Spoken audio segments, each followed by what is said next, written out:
Mukunda jewellery Hanamkonda ప్రారంభోత్సవ offer flat 20% VA December 14 నుండి 22 వరకు.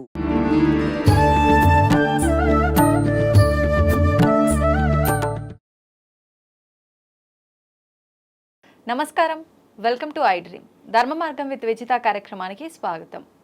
ప్రస్తుతం మనతో పాటు ఉన్నారు ప్రముఖ ఆధ్యాత్మికవేత్త లక్ష్మీ నరసింహస్వామి ఉపాసకురాలు శ్రీమతి స్రవంతి గారు. ఇప్పుడు వారితో మాట్లాడి ఒక మంచి ఇంట్రెస్టింగ్ టాపిక్ గురించి అడిగి తెలుసుకుందాం.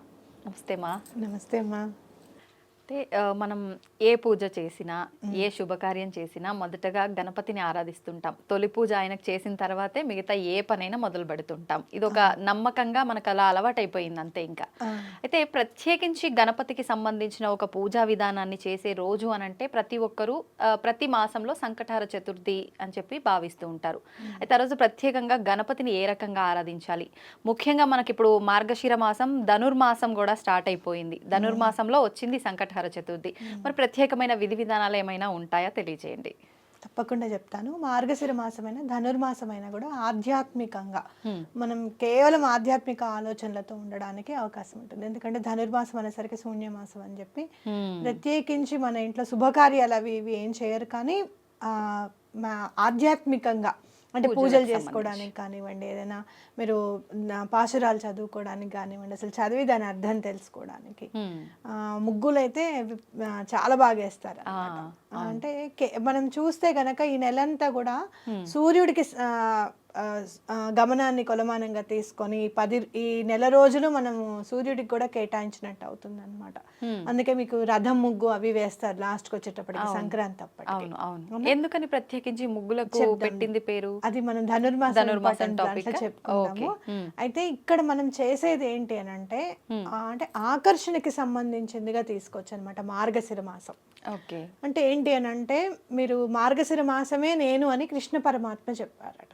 అంటే కృష్ణ పరమాత్మ అనగానే మీరు చూడంగానే మీరు చిన్న పిల్లవాడప్పుడు లడ్డు గోపాల్ని చూడండి, లేదు అంటే కనుక రాధాకృష్ణుల్ని చూడండి, లేదా కృష్ణుడు మీరు గురువాయూర్లో ఉంటాడు కృష్ణుడు, అలా చూడండి. ఇంత చిన్నగా ఉంటాడు మన ఉడిపి కృష్ణుడు. ఎక్కడ చూసినా మనం ఆకర్షింపబడతాం.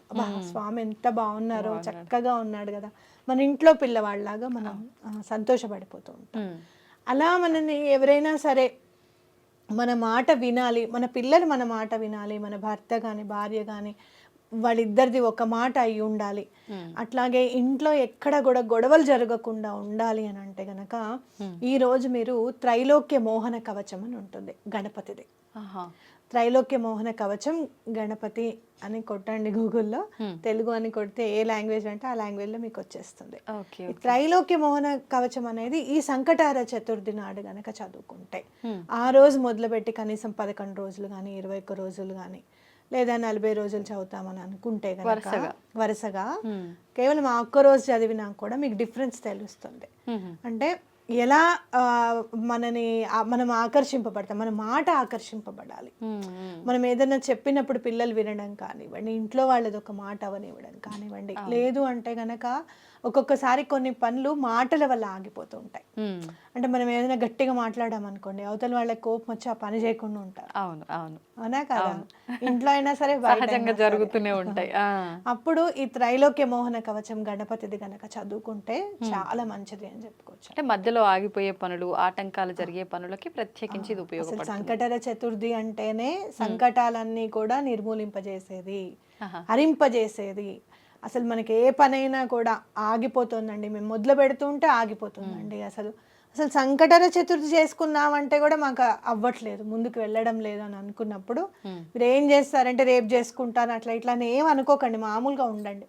పొద్దున్న లేవంగానే తలంటి పోసేసుకొని దేవుడి దగ్గర కూర్చొని, నాయన ఇవాళ సంకటహర చతుర్థి, నేను దండం పెట్టుకుంటున్నాను, నేను ఇలా ఉపవాసం ఉంటాను, సాయంత్రం వరకు తినకుండా ఉంటాను అని చెప్పి త్రైలోక్య మోహన కవచం అనేది చదువుకోండి. సాయంత్రం చదువుకుంటే కూడా చాలా మంచిది. ఎన్నిసార్లు చదవాల్సి ఉంటుంది? ఒక్కసారి చదువుకోండి, ఒక్కసారి చదువుకోండి. లేదు ఎవరికన్నా వీలు కుదురుతుంది అంటే ఒక 3 సార్లు చదువుకున్నా పర్వాలేదు.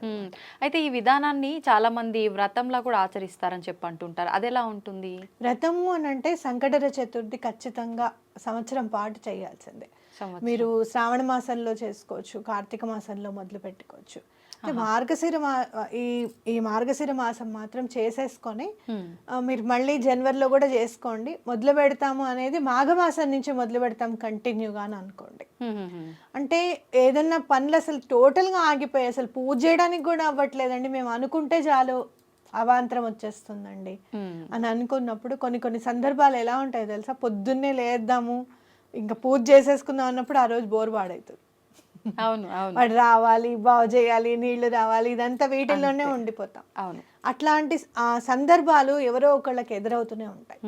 కాబట్టి మీరు ఏం చేస్తారు అని అంటే, అలాంటి ఆటంకాలు ఏదైనా పనులలో మీకు అవుతున్నాయి అంటే కనుక, అసలు కదలట్లేదు ఆ పని అంటే కనుక, కేవలం మాటలతోనే ఆగిపోయింది, ఈగోయిస్టిక్గా అవ్వాల్సి వస్తుంది. అంటే వాళ్ళు చేస్తారని మనం ఊరుకొని, మనం మొదలు పెడతాంలే అని వాళ్ళు ఊరుకొని. ఇప్పుడు కొన్ని సంబంధాలు ఉంటాయి, వాళ్ళు వచ్చి మమ్మల్ని అడగచ్చుగా మేము కాదంటామా అని అంటారు. అవును, మనం వెళ్ళి అడిగితే ఎలా ఉంటుందో, ఏమంటారో అని అనిపిస్తూ ఉంటుంది, అవునా కదా? అలాంటి సందర్భాలు కూడా స్వామి నిర్మూలింపజేస్తారు. అంటే ఇక్కడ త్రైలోక్య మోహన కవచం గనక సంకటహర చతుర్థి నాడు చదివితే గనక ఎట్లాంటి అవతల వాళ్ళకి మన మీద ఏహభావం ఉన్నా, కోపం ఉన్నా, ద్వేషం ఉన్నా కూడా అవన్నీ కూడా సమసిపోతాయని ఖచ్చితంగా చెప్పుకోవచ్చు. అయితే విధి విధానాలు అయితే మనకు అందరికీ తెలిసిందే. ఉపవాసం ఉండాలి, సాయంత్రం పూట పూజ చేసుకోవాలి, సాయంత్రం ఎప్పుడైతే చంద్రోదయం అవుతుందో అప్పుడే మనం పారణ చేయాలంటే తినాలి, ఆ టైంలోనే తినాలి అని చెప్పి అందరికీ తెలుసు. అయితే ఆ రోజంతా అన్నం ముట్టుకోకుండా టిఫిన్ మీద ఉంటే చాలా మంచిది. అంటే మనం చంద్రోదయం తర్వాత కూడా ఏదైనా టిఫిన్ లాంటిది తింటే మంచిది, భోజనం తినకుండా అన్నమాట.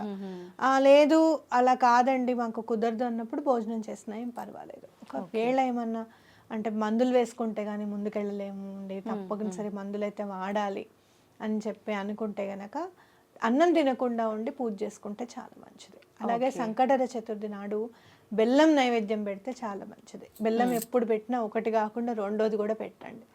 మనం చూస్తే వినాయకుడు ఎప్పుడు కూడా చిన్న పిల్లవాళ్ళగా అనిపిస్తాడు నాకు, మన ఇంట్లో చిన్న పిల్లవాళ్ళగా. ఒక చేతిలో పెట్టంగానే రెండో చేయి అడుగుతాడు స్వామి అని నేను ఎప్పుడు చెప్తాను. పిల్లలు అంతే కదా, ఒకటి ఇయ్యంగానే ఇంకొకటి అంటారు. కాబట్టి అట్లా స్వామిని కూడా మన ఇంట్లో చిన్న పిల్లవాళ్ళగా భావించి తీసుకుంటే, గణపతికి పూజ చేస్తే తొందరగా ఎందుకు అయిపోతుంది అని అంటే గనక ప్రకృతిమయంగా ఉంటుంది ఆయన పూజ అంతా కూడా. అంటే గరికని చాలా ఇష్టపడతారు. అలాగే మీరు ఎక్కడ అసలు ఉమ్మెత్తలు జిల్లేళ్ళు కూడా యాక్సెప్ట్ చేస్తారు స్వామి, అవునా కాదా పూజలు. కాబట్టి మనం చూస్తే కనుక ప్రకృతికి చాలా దగ్గరగా ఉంటాడు స్వామి అనేది. అలాగే మీరు చూస్తే నలుగు పిండితో స్వామి శరీరం చేయబడింది, అంటే అది కూడా ప్రకృతిమయమే అనుకోవచ్చు అన్నమాట. అంటే అమ్మవారికి చాలా దగ్గరగా ఉంటాడు స్వామి, చాలా తొందరగా అయిపోతుంది పని అని ఖచ్చితంగా చెప్పుకోవచ్చు. అమ్మ ఎంత తొందరగా అనుగ్రహిస్తుందో అలాగే విఘ్నేశ్వరుడు కూడా అంతే తొందరగా అనుగ్రహిస్తారు. మీకు కేతు గ్రహ సంబంధ బాధలు ఉన్నా, బుధ గ్రహానికి సంబంధించిన బాధలు ఉన్నా కూడా చాలా చక్కగా పూజ చేసుకోవచ్చు. విఘ్నేశ్వరుడు కనుక పూజ చేసుకుంటే ఆ గ్రహ దోషాలన్నీ కూడా తొలగిపోతాయి అన్నమాట. ఓకే, అయితే ఇప్పుడు ప్రత్యేకించి వారాల లాగా మనం ఏదైనా పూజ చేసినప్పుడు ఈ వారం వీలు కుదరకపోతే మరొక వారం ఎక్స్ట్రా చేసుకుంటాము అనుకుంటాం.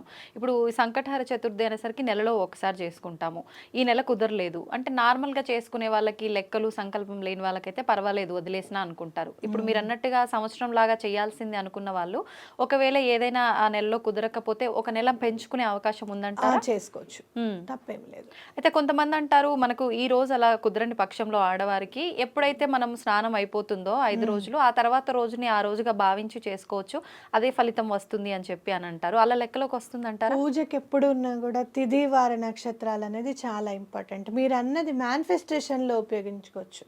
అంటే ఆ రోజు చేద్దాం అనుకున్నాను చేయలేదు, ఇప్పుడు చేస్తున్నాను అని చెప్పి వెళ్ళొచ్చు. కానీ పూజకి నేను ఎప్పుడు కూడా సంకటహర చతుర్థి నాడే చేసుకోవాలి. మీరు అన్నది కరెక్టే. మీరు ఎప్పుడైతే శ్రావణ మాసం మొదలు పెడతారో నెక్స్ట్ వచ్చే భాద్రపదానికి అడ్డు రాకూడదు, ద్వితివిఘ్నం అయినట్టుగా ఉంటుంది మన మనసులో.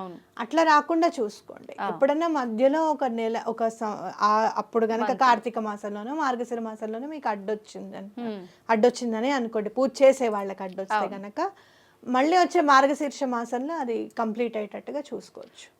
అంటే ఒక నెల ఎక్స్ట్రా చేసేసుకొని మీరు చూస్తే కనుక శ్రావణ మాసం నుంచి శ్రావణ మాసం వరకు సంవత్సరం అవుతుంది, అంటే 13 నెలలు అవుతుంది కదా. అప్పుడు ఒకవేళ మీరు కంటిన్యూ చేస్తే చేసేసుకోవచ్చు మళ్ళీ. దానికి ఏం బాధ లేదు. Okay. లేదు మేము కంటిన్యూ చేయట్లేదంటే ఏ నెలలో సంకటర చతుర్థి అయితే గనక మీరు వదిలేశారు, ఇప్పుడు ఈ మార్గశీర్ష మాసానికి మీకు అడ్డొచ్చింది, Okay. నెక్స్ట్ ఇయర్ మార్గశీర్ష మాసానికి కంప్లీట్ చేసుకోండి అది. ఎందుకంటే మీరు చూస్తే ప్రతి ఒక్క సంకటర చతుర్థికి పేర్లు ఉంటాయి అన్నమాట. ప్రతి ఏకాదశికి ఎలా అయితే పేర్లు ఉంటాయో సంకటర చతుర్థికి కూడా పేర్లు ఉంటాయి. అంటే ఆ నెల ఇప్పుడు ఈ నెల వచ్చేది అకూరత సంకటర చతుర్థి, ఇదే అకూరత సంకటర చతుర్థి మళ్ళీ చేసుకోవాలన్నమాట గ్యాప్ వచ్చిన వాళ్ళు. ఓ అంటే ప్రతి ఇప్పుడు మీరు అన్నట్టు మార్గశిర మాసంలో మళ్ళీ వచ్చేది అకూరత అకూరతనే అదే వస్తుందా? ఉంటుంది. అవును, ఇప్పుడు ఈ అకూరతనే పేర్లు ఎందుకని అకూరత అంటే అర్థం అంటే ఏమొస్తుంది? మనకి ఒక్కొక్క విశిష్టత తెలపడం అన్నమాట. పేర్లు ఏంటి అని అంటే విశిష్టత తెలపడం. అకూరత అంటే ఏంటంటే ఎలుక మీద వాహనంగా, ఎలుకని వాహనంగా చేసుకున్న స్వామి అని అర్థం అన్నమాట. అంటే ఎంత పెద్ద భారీ కాయం కదా ఆయన. అవును, అవును. అసలు లాజిక్ అందుతుందా ఎలుక మీద ఎలా కూర్చున్నాడు ఆయన అసలు అని అంటే, కదా. ఎంత పెద్ద సమస్య అయినా కూడా చిటికలో నీకు నెరవేర్చేస్తాను అని చెప్పి స్వామి మనకి చెప్పినట్టు అర్థం చేసుకోవాలి. ఓకే, అంటే సాధ్యపడనివి కూడా సాధ్యపడతాయి సాధ్యపడనివి కూడా అనడానికి సాధ్యపడతాయి అనడానికి నిదర్శనం ఇది. కరెక్ట్. Okay, okay. సో అట్లా మనం ఒక్కొక్క నామానికి ఒక్కొక్క ఆ నామాలు తెలుసుకుంటే చాలు అసలు స్వామి మీద మనకి భక్తి ఏర్పడడానికి. అవును, అర్థమైంది. ఏకాదశి నామాలు ఒకటి, అలాగే ఈ సంకటర చతుర్థి నామాలు ఒకటి చూసుకుంటూ ఉంటే స్వామి వారిది అబ్బా ఏదైనా సాధ్యం కదా, అంటే భక్తికి మించింది లేదు, భగవంతుడికి మించిన వాడు లేడు అనేది మనకు అర్థమవుతుంది అనమాట. అంతే అంతే. సంతోషమ్మా, చాలా చక్కగా వివరించారు. ధన్యవాదాలు.